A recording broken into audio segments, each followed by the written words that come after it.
To discuss the Nigerian military's vindication following an investigation into allegations of deliberate attacks on women and children, as well as claims of secret abortions, we're now being joined by African Affairs analyst Achike Chude. And while Arise News analyst Frank Tete will be joining us later in this conversation. But let's have Chude here with us. If you can hear me, Achike?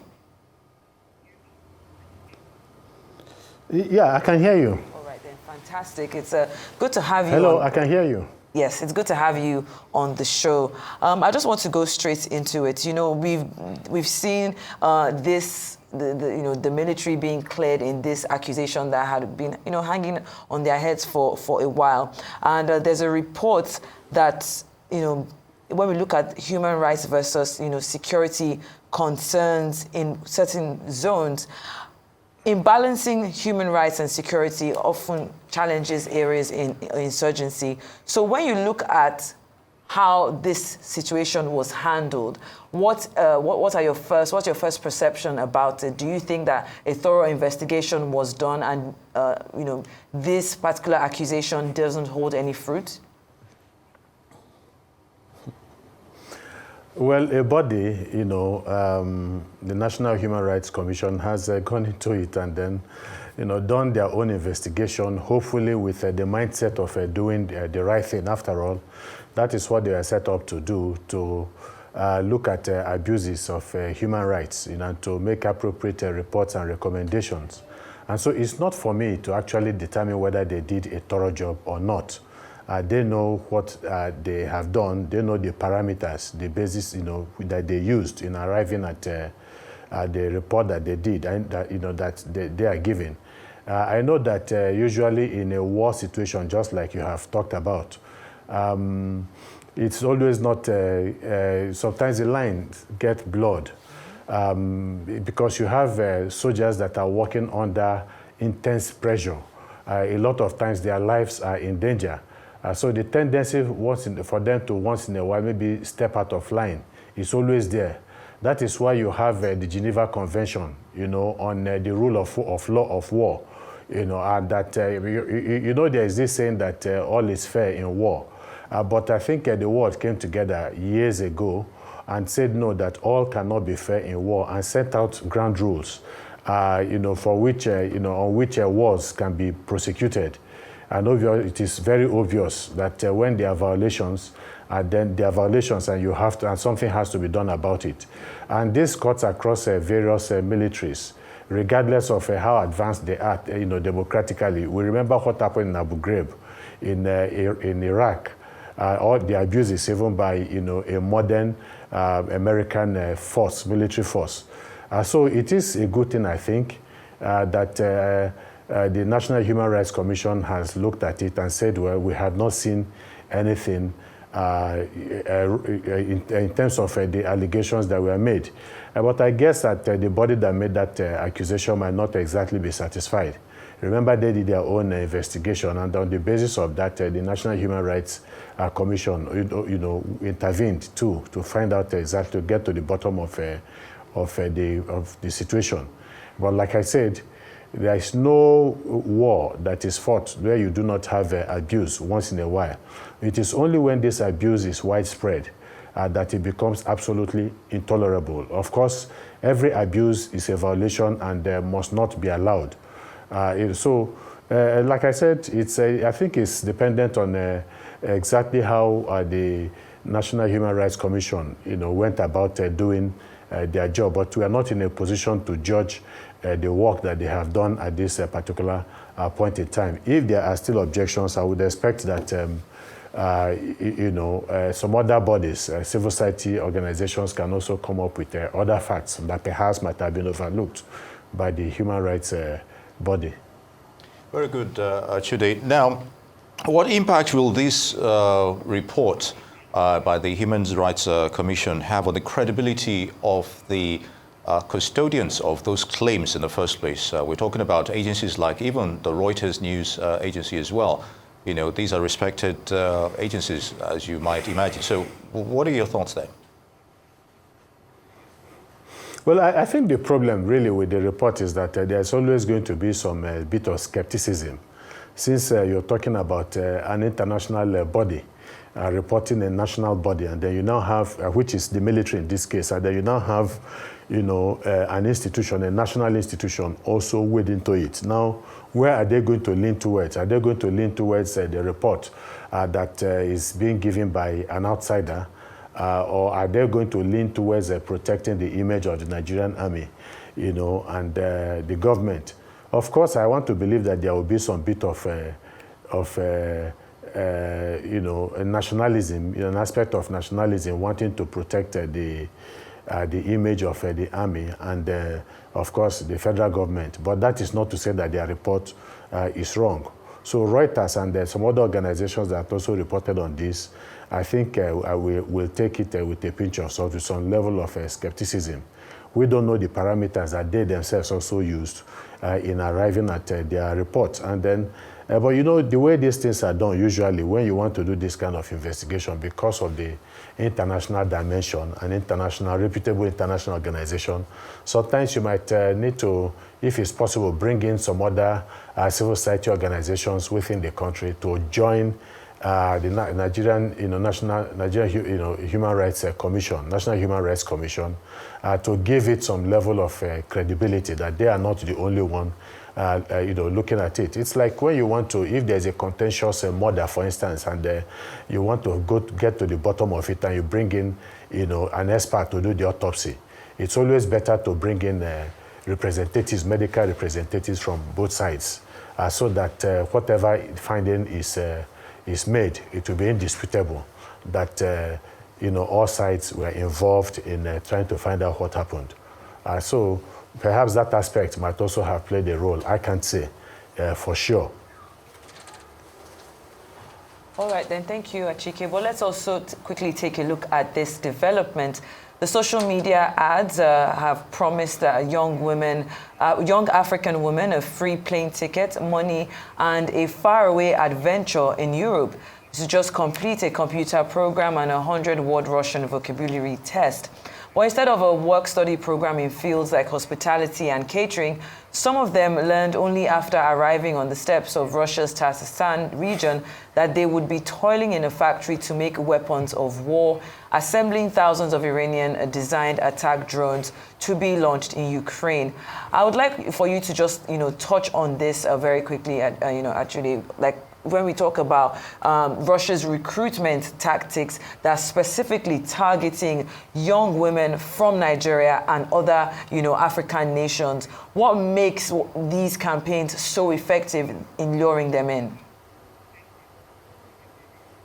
Yeah, I mean, how many times, are you going to have workshops advising people, men and women, especially women, because they are more vulnerable, about the dangers of embarking on this kind of adventure without doing their due diligence, making sure that they do proper investigation about some of these promises that are being made to them. The grass is not always green on the other side, and so this tendency of people to want to run away and look for places of greener pasture makes them a bit less cautious about things like this.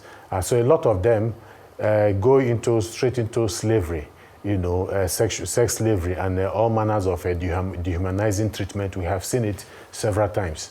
But again, for the fact that these people are being recruited to go into some factories to help produce weapons of war, on behalf not just of the organizations that brought them in, but I want to believe that, of course, these weapons of war are being used by the Russian government. So from that perspective, I'm not sure that the Russian government can be exonerated from this. And even if they might not have known exactly all the details about this, but now that this matter is everywhere on social media, you would expect that the Russian government would look into this matter to find out exactly what happened and to see that people are brought to book. If they do nothing, then it will be clear that perhaps the people behind this have the backing of the Russian government.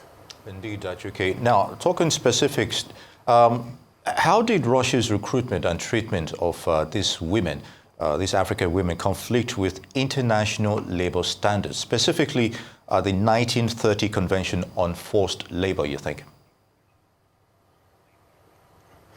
Yeah, obviously this is a violation of relevant statutes of under the International Labour, Convention. There are conventions that prohibit this kind of treatment of people. Obviously, this happened under, the guise of course, this was done in a deceitful manner.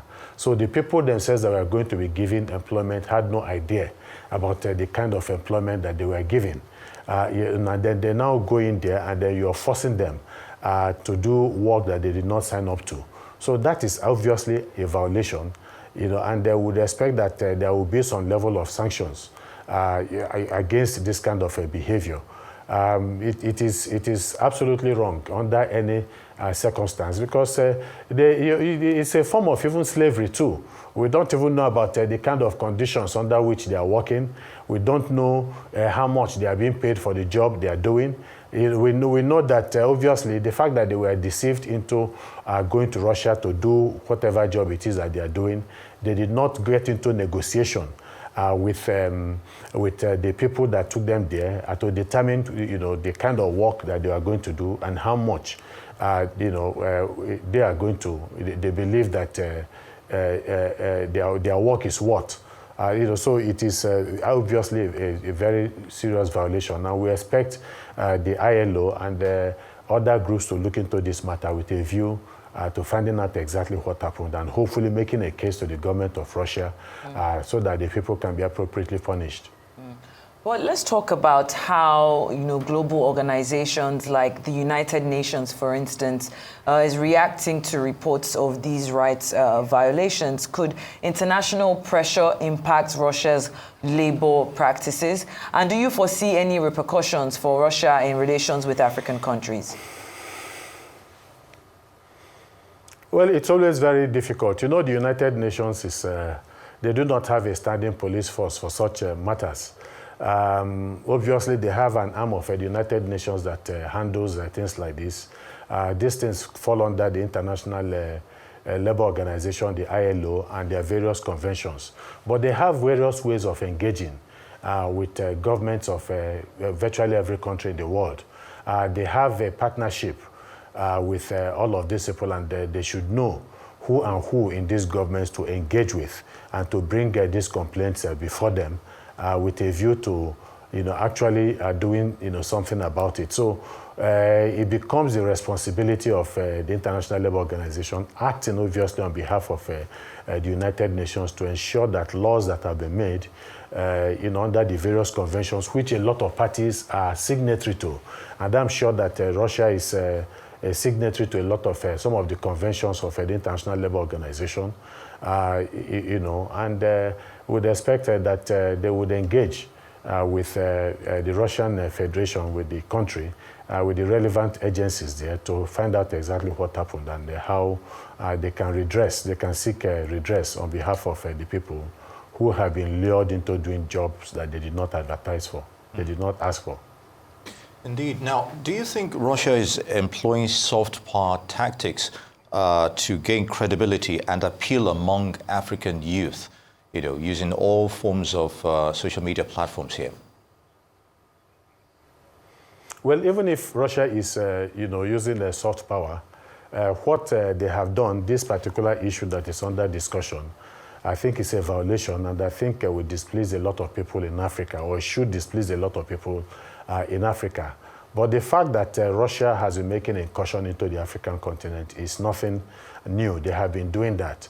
Africa, don't forget that years back, during the Cold War, Russia played a key role also in the liberation of African countries, especially in South Africa, Mozambique, Angola, and all that. They also, because of the political doctrines then, of socialism also. And that's why you can see that some countries in Africa have been quite sympathetic to Russia, even in their war against Ukraine. And sometimes when resolutions are going to be made at the level of the United Nations, you see a lot of African countries either standing against the resolution if it has to do with condemning Russia, or abstaining from that. And of course, we have seen what Russia has been able to do in Niger, in Burkina Faso, and other West African countries. So they have been making, movements into the African continent with the Wagner forces also. And so, but these things also, play at other levels. You just talked about their participation at social media, TikTok, and all of these other, platforms. It's what they do. It's what a lot of nations also do. Russia is now quite invested in Africa and also wants a piece of the pie. Everybody seems to be coming to Africa. It's just that the tragedy of the whole thing is that Africa doesn't seem to know how to marry all of these, get all of these suitors, engage with them in a way that is beneficial to the African continent while playing one against the other. And I think that that is a skill that we need to learn in Africa. But when you look at Russia specifically targeting young African women for recruitment, could this be part of a larger strategy to increase Russia's influence on the continent, especially when we think about, how will I say it now, how it's the international community and how we are seeing more of a Russian influence on the continent? Yeah, obviously. Absolutely. But I'm not sure that it's all about the women. Perhaps, again, it depends on the kind of job, the factory job that is being provided, that is being given to the women. Obviously, women are much better. They are nimble-fingered when it comes to certain activities, even on the factory floor. While there are some jobs that are, also more masculine jobs that are, fitted for the men. So I don't know exactly what kind of job the women, they are looking for the women for. But beyond that, I think there's a general malaise in Europe. Europe no longer has the kind of youthful population that is needed to keep economies running. From Germany to Britain to Spain and most other parts of the world, because of their liberal policies, they no longer have the young age. In fact, some of these other countries have gotten to, what you call fertility ratio of around because for you to continue to renew your civilization, you need to have to operate above a fertility ratio of about 2.5. Some of these other countries have fallen below and have gotten to about 1.82 percent of fertility ratio. So they no longer. So what they have is an aging population. And this aging population obviously are a burden on the economy because they are not productive. Instead, they are taking pensions from the state. And so for them to continue to remain productive and active in the productive life of these countries, they need younger people. And that is the reason why they have been attracting younger people from Africa and other parts of the world. But though even at this particular point in time, that has become a problem, and it has become because immigration issue. I think it has gotten to a level where it has become a political problem for these other countries. So yes, Russia is expanding its political influence in Africa. The Chinese are here, the Americans are coming back, the Europeans, everybody, because of the vast mineral resources and the arable land that we have in Africa, which unfortunately some of us are not taking adequate care of. And so other people are now coming in to get into the act. But like I said, it's about also knowing that we have determining what our priorities are in Africa and knowing how we can utilize our resources, much more adequately, for the growth of the continent of Africa. Indeed. On that note, Achike Chude, African Affairs Analyst, would like to thank you very much for your thoughts on that issue. And of course, unfortunately, we couldn't have Frank Tietie, Rise News Analyst as well. Hopefully, we'll get him in other subsequent topics. Good to have you with us.